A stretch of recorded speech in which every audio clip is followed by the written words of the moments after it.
जय माता दी फ्रेंड्स, कैसे हैं आप सभी। फ्रेंड्स, नवरात्रि की पूजा में कलश स्थापना का विशेष महत्व दिया गया है। एक तरह से कहें तो पूजा ही अधूरी मानी जाती है अगर हम कलश ना रखें। और कलश रखना कोई बड़ी बात नहीं है। मैं बहुत ही आसान विधि आप लोगों को बताऊंगी कि घर में आप कलश की स्थापना कैसे करें। देखिए, कलश के महत्व शास्त्रों में विशेष बताई गई है। ऐसा माना जाता है कि कलश की उत्पत्ति समुद्र से हुई थी और कलश पुण्य पात्र माना जाता है। तो चलिए हम कलश स्थापना करके आप लोगों को दिखाते हैं। साथ में कलश से जुड़ी हुई बहुत सी महत्वपूर्ण जानकारी भी इस वीडियो में मैं आप लोगों को दूंगी। तो सबसे पहले तो आप माता की जिस जगह पे आप पूजा कर रहे हैं वो दिशा पूर्व और उत्तर की ओर होनी चाहिए, ताकि जब आप पूजा करें तो आपका मुख जो है वो पूर्व दिशा की ओर होनी चाहिए। जगह साफ़ सुथरी होनी चाहिए। घर में मांस मदिरा खाना वर्जित माना गया है। पूजा के लिए एक चौकी लगाएं, उस पर लाल रंग का कपड़ा बिछा दें।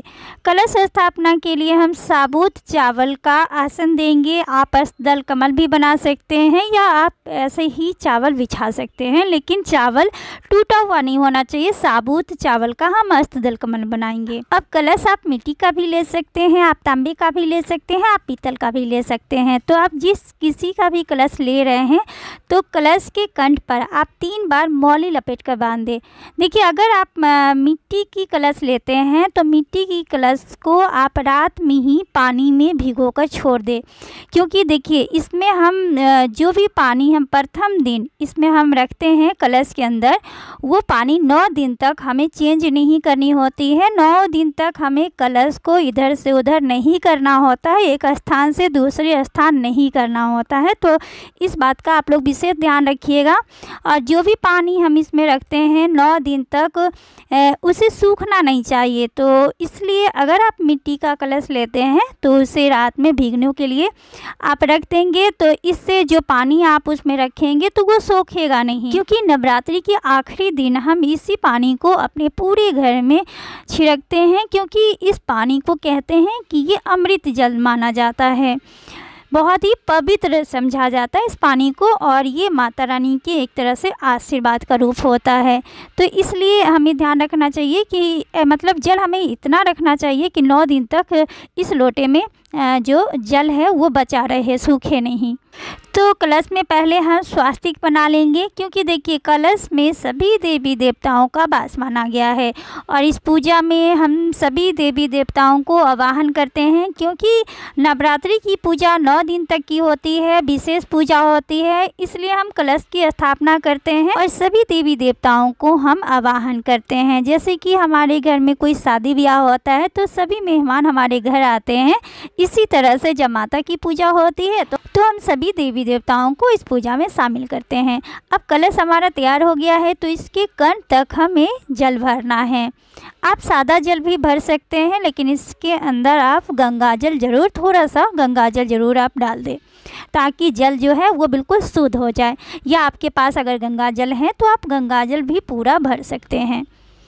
अब कलश के अंदर आपको क्या क्या डालना है, तो 1 गांठ हल्दी का, 1 सुपारी डालना है, दूब डालना है, और उसके बाद फूल, अक्षत, रोड़ी और 1 रुपये का सिक्का। ये सारी चीज़ें आपको कलश के अंदर डालना है।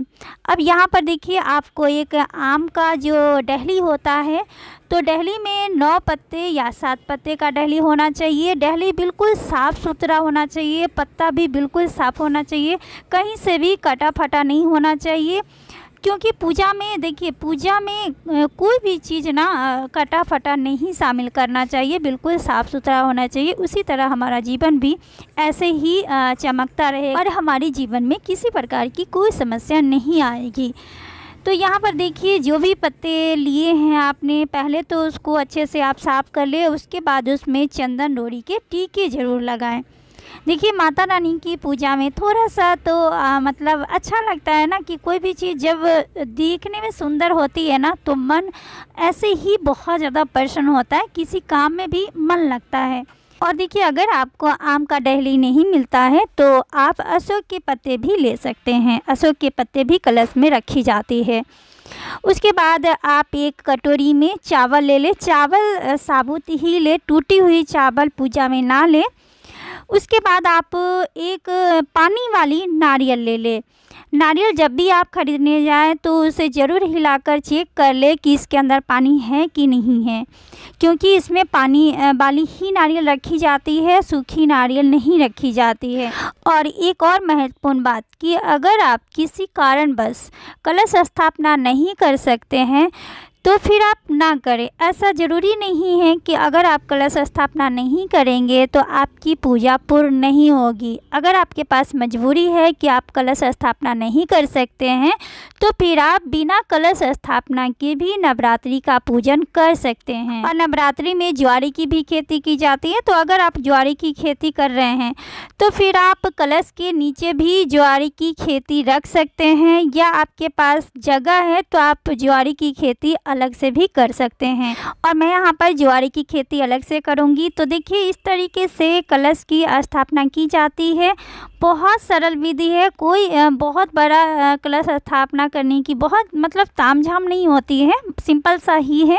और ज्वारी की खेती कैसे करनी है उसकी वीडियो भी मेरे चैनल पर आ चुकी है, आप चाहें तो उसे चेक कर सकते हैं।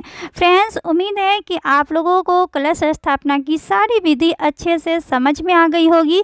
और कुछ आप लोगों को और भी जानना है, पूछना है, तो आप मेरे चैनल पर कमेंट के ज़रिए आप मुझसे पूछ सकते हैं, जान सकते हैं। पूजा की विधि भी मेरे चैनल पर विधि की वीडियो आ चुकी है, आप चाहें तो उसे भी चेक कर सकते हैं, या कुछ पूछना हो तो पूछ सकते हैं। वीडियो अच्छी लगी होगी तो लाइक कर दीजिएगा। मेरे चैनल पर पहली बार आए हैं तो मेरे चैनल को सब्सक्राइब कर ले। वीडियो देखने के लिए